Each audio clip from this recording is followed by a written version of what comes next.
გერმანიის ისლამიზაცია.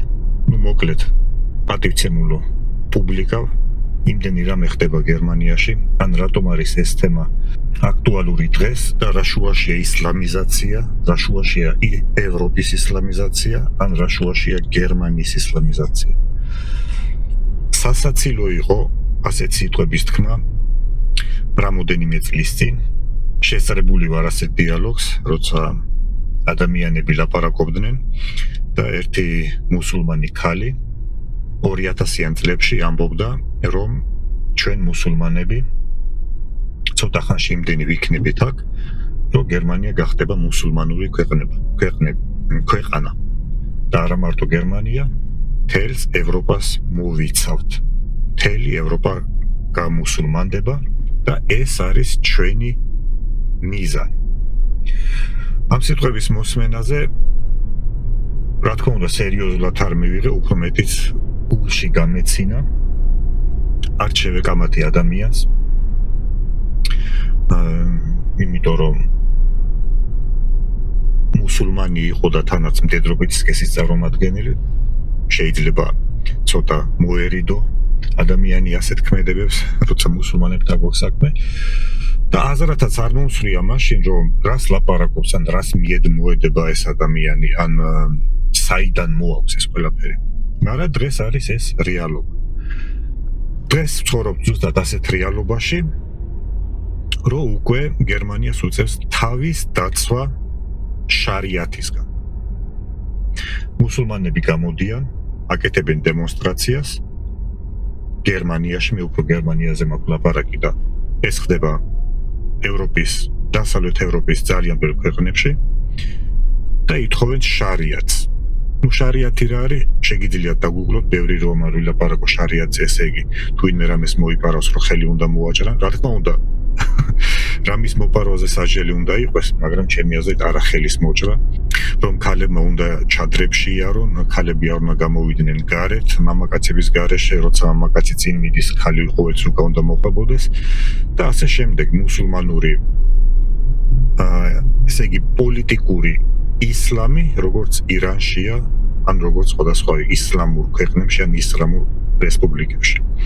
და ზუსტად აქედან გამომდინარე, ამაზე გვიწევს თავის დაცვა გერმანიაში დღეს.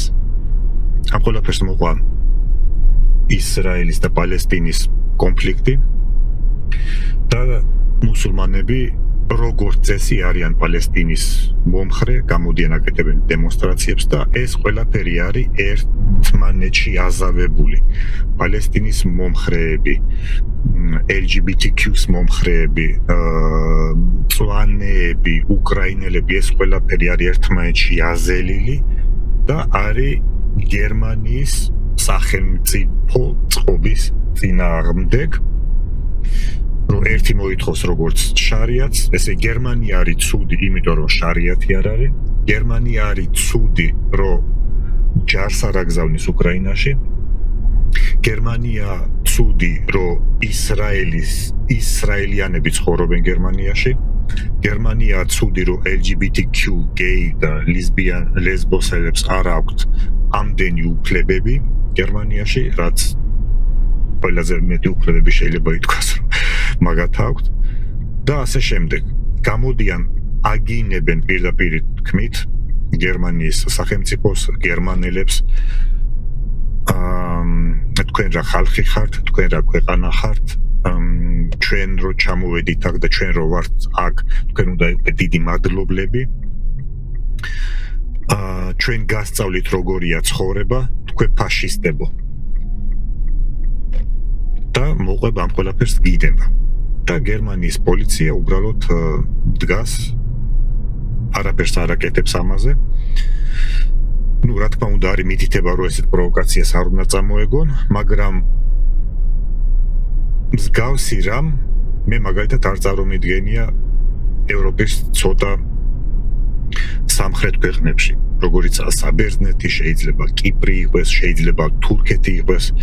არ ვიცი საქართველოში როგორ არის, მაგრამ შეიძლება საქართველოშიც არ წარმომიდგენი ესეთი რამე, რომ ესეთი დემონსტრაციები გამოვიდნენ ვიღაცა უცხოელები, მით უმეტეს მუსულმანები და საქართველოს მთავრობას და საქართველოს ხალხს ეგრეთ დემონსტრაციულად აგინონ და აძახონ თქვენ ფაშისტებო და თქვენ ესეთეო, თქვენ ესეთებო. დღეს ცხოვრობ ზუსტად ამ რეალობაში და ეს ყველაფერი არის იქიდან გამომდინარე, რომ გერმანული პოლიტიკა არის შემწყნარებლული. თუ შემწყნარებლული პოლიტიკა, რატომ არ არის შემწყნარებლული პოლიტიკა? მას ხო შეიძლება იყოს შემწყნარებლული პოლიტიკა სხვა სფეროებშიც, ხო? მაგრამ ზუსტად ამ სფეროებშია, რომ ვიღაცა თუ აკეთებს რაღაც სისულელეს, მაგ ყველაფერში არის შემწყნარებლული, მაგრამ თუ კანონს დაარღვევ, თუ ზედმიწევნით კანონიერი ხარ და პატარა რამეს დაარღვევ, მაშინვე ძალიან დიდი შტრაფები და სანქციებია. მაგრამ ხალხი, რომლებიც წლობით ძის სოციალზე თვითონ ეს დემონსტრაციას ვიც აკეთებენ, ძირითადად დარწმუნებული 90% არის უმუშევარი და არიან სოციალურ დაზღვევაზე, ესე იგი ხალხი, რომელიც აქ მუშაობს, იხდიან მაგ სოციალურ დაზღვევას, რომ ესეთი კატეგორიის ხალხი იყვნენ დაზღვეულები ყველანაირად. საცხოვრებელი, დენი, წყალი, შუქი, ინტერნეტი, წარმოიდგინეთ, რომ დახედავ როგორი ტელეფონებით არიან, როგორ აცვიათ, ხო, ყველაფერი ეს უმაღლეს დონეზე შეიძლება ასე ითქვას. ყველას გააჩნია ვის რა გემოვნება აქვს. და პლუს ამას, რომ აგინებენ გერმანიის სტრუქტურას, გერმანიის სახელმწიფოს, რა თქმა უნდა, გერმანია სრულყოფილი სახელმწიფო არ არის, ძალიან ბევრი ნაკლი აქვს, ძალიან ბევრი რეფორმაა საჭირო გასატარებელი.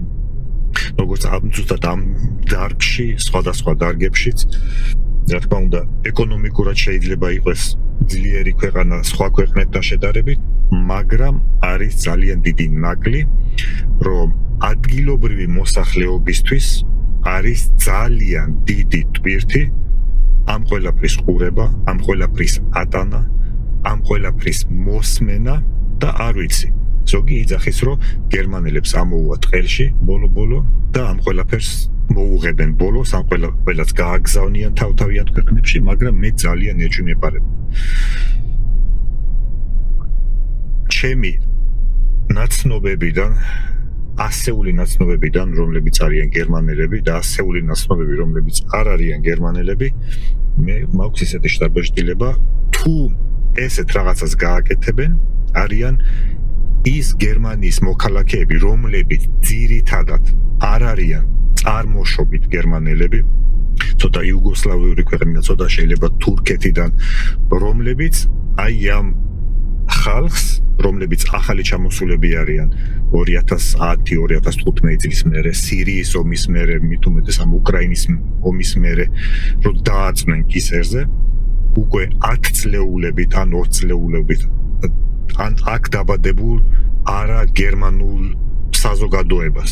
შეიძლება ამათ მოაწყონ დემონსტრაცია ან პუჩი, ან რაღაცა ძალიან დიდი გადატრიალება იმისა, რომ მსგავსი რაღაცები არ მოხდეს, ან დაერივნონ მართლა ესეთ ხალხს. თორე ადგილობრივი გერმანელები, რომლებიც დილით ადგებიან, წავლენ, იმუშავებენ, მე მოდიან სახლში და დივანზე ზიან და პივა ასვავენ და სოფელში გერმანელები ცხოვრობენ, თავიანთი ძროხები, ქათმები და ისინი ყავთ, მაგათ შეიძლება ვთქვათ, რომ სულ არ აინტერესებთ, ან შეიძლება ვთქვათ, რომ მაგათი თავი არ აქვთ, იმიტომ რომ 10 წლეულების მანძილზე გერმანელების გონებაში სკოლებიდან დაწყებული, სოციუმიდან დამთავრებული არის შთაგონებული და ჩაწერილი და კარგად ამოტვიფრული ტვინში ესეთი ფრაზები, რომ ჩვენ დავაშავეთ და შევწყვით მსოფლიოს წინაშე მეორე მსოფლიო ომის დროს და ჩვენ არ გვაქვს უფლება